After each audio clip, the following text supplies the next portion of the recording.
Well, today's training is a must watch if you're trying to come back from injury, if you have not been exercising, or if you're dealing with nagging swelling or pain or something around your knee. Actually, a lot of the things that we're going to talk about today, it's not really just about the pain, it's about training properly. And if you're wondering if your best racing days are behind you, let me ask you something. You've been active, you've raced before, you know what it's like to train hard, but something changed. Now you're in 40s, 50s, or even 60s. Your recovery takes longer. Your body feels stiffer, tighter. When you get up in the morning, I'm like, oh, God, I'll just stay in bed. You train, but it's not clicking. It's not the same. And the next thing is that you rest, but the pain or swelling keeps coming back.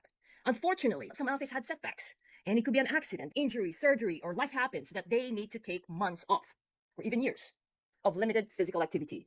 And I hope you're not that. But if you've had long years of time off, you might be asking, is this just what happens after an injury, after an accident? Okay.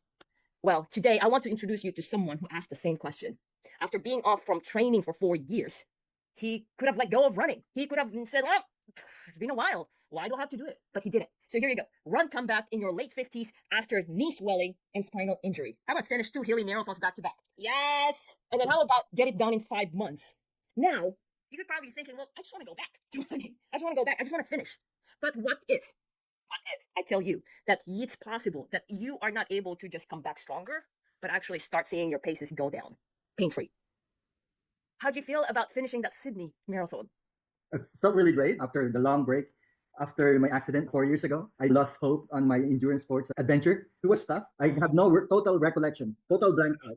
And then I just woke up at the emergency room. The helmet was dented, and I had a concussion. I don't have recollection of everything else. But the diagnosis from there, after all the exams, says you have this spinal stenosis. The disc get disaligned. So it was bad. But then now with the aging and with the long break, and this time it's all running. Muscle or body part now gets inflamed consistently. So rest. Ice, all of the basic stuff, right? But with I knowing the load I need to put myself to train for Sydney, I'll be risking because I'll be putting more training load on the knee. So I need to get help. I think it's the education. And once you know the reasons, all the pieces that come into play, you understood it more and it's quite easy to follow, right? Because like before, when I think of the knee, I just focus on the knee, not knowing that everything else connects from the butt to the hamstring, your quads, and then up to the knee. So that I have no idea. The physiology itself, the knowledge that you have given me, I truly understand. And from everything there, but all the exercise that we do, I easily adapted because I know this is all contributing to resolve my knee issue. Same thing with my Achilles. So getting those physiology knowledge which you've given me really helped me a lot, and that makes it easy to absorb everything. Yeah.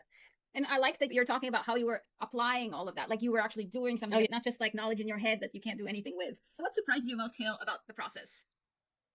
I think coming from that injury, it's to be able to isolate it. You do a triangulation and figure out this is affecting that. When I tell you something that is certain, you better look here. It's totally away from where the problem is. And we fix that and then kind of flows into the overall solution. That's why I ask a lot of questions when they say something.